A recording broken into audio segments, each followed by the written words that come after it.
വന്നിട്ടില്ല. പറയാം, നാടകം എന്തെന്ന് പോലും പറയാൻ പാടില്ലാത്ത, ജീവിതത്തിൽ നാടകം കണ്ടിട്ടേയില്ലാത്ത ഈ നാട്ടിലെ ചുറുചുറുക്കുള്ള 4 ചെറുപ്പക്കാരെ തപ്പിയെടുത്ത് അത്യാവശ്യം ഡയലോഗുകൾ പറഞ്ഞ് പഠിപ്പിച്ചാണ് ഞാൻ ഈ നാടകം ഇവിടെ അവതരിപ്പിക്കുന്നത്. ഈ നാടകത്തിന്റെ സംവിധാനം അതായത് അടി. നാടകം ആരംഭിക്കും. മുതലാളി എന്തൊക്കെ മുതലാളി എന്ന ചുമന്ന നീ എന്നെ ചുമന്നോട് തള്ളി വിടാനുണ്ട്. ഇങ്ങോട്ട് പറ്റില്ല, അങ്ങോട്ട് പോവും. മൈക്കിലേക്ക് വരെ നാടകം പോയിട്ടില്ല. ഇവനൊക്കെ നാടകവും തള്ളോട് പറഞ്ഞാൽ നമ്മൾ തെറ്റെടുത്താ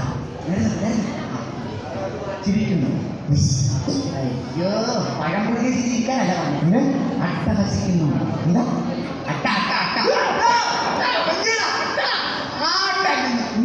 അട്ടഹസിക്കാൻ എങ്ങനെയത്?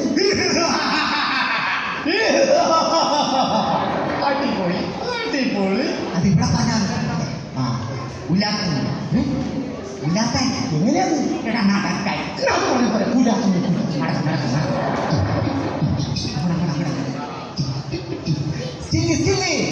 എന്റെ ഈ പുള്ളിയുടെ ഫോട്ടോ എടുക്കണല്ല. സ്റ്റില്ല് അണ്ണാന്ന് കഞ്ഞാലിക്കല്ല. അണ്ണാന്ന് മകള് വരും. മകള് ഞാനാണ്, എല്ലാം നീയാണ്. മകള് വാളെ പോടങ്ങി അച്ഛനാണ്. മോളാണ്. പെണ്ണ് വരുന്ന പെണ്ണ് തള്ളി വിടാൻ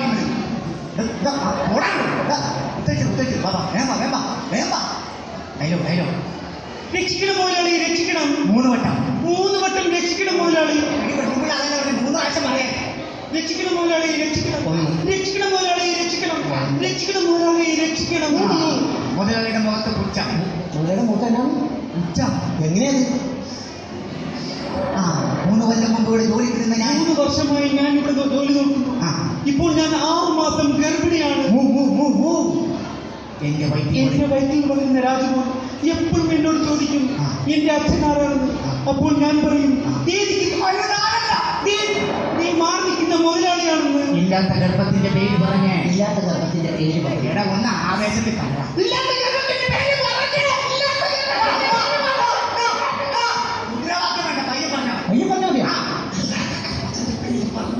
മാന്യമായി ആക്ഷേപിക്കാൻ നോക്കുന്നത്. അങ്ങനെ നിനക്കൊരു ഫാഷനല്ലേ? നിലാവുള്ള രാത്രിയിൽ മാവിൻ ചുവട്ടിൽ നിന്നെ നോക്കി ഞാൻ കാത്തിരുന്നപ്പോഴും തലയിൽ മുല്ലപ്പൂവുമ്പോൾ എന്നെ കാണാൻ ഓടി വന്ന അരികിലെ ഓടിയാണെന്ന് മന്ദസ്മിതമേ നിന്നെ വാദിപ്പുണരുവാനായി എന്റെ കൈകൾ കൊതിക്കുകയാണ്. എല്ലാവരും നോക്കണ്ടോ?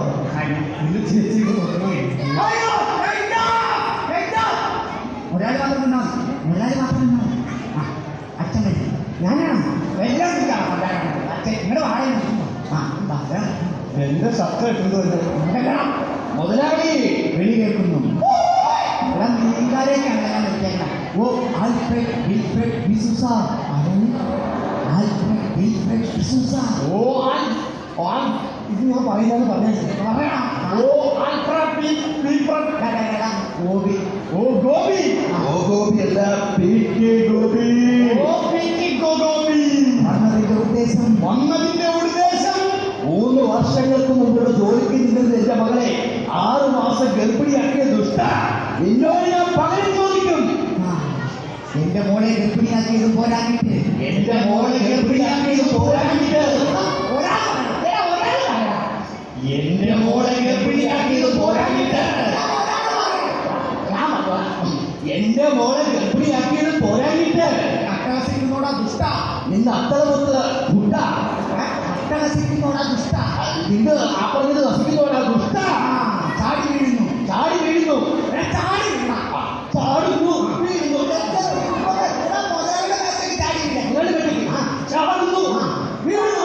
കുത്തിപ്പിടിക്കുന്നു.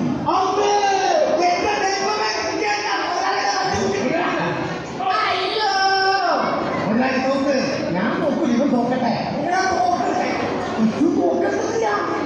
നാടകം പൊളിക്കൊള്ളു. ഞാൻ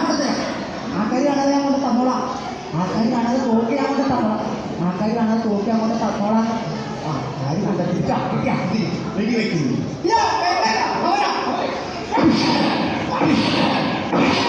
മരിച്ചു വീഴുന്നു.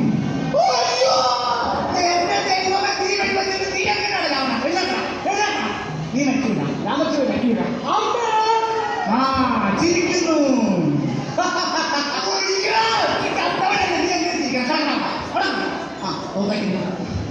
മകൻ ഞാനാണ്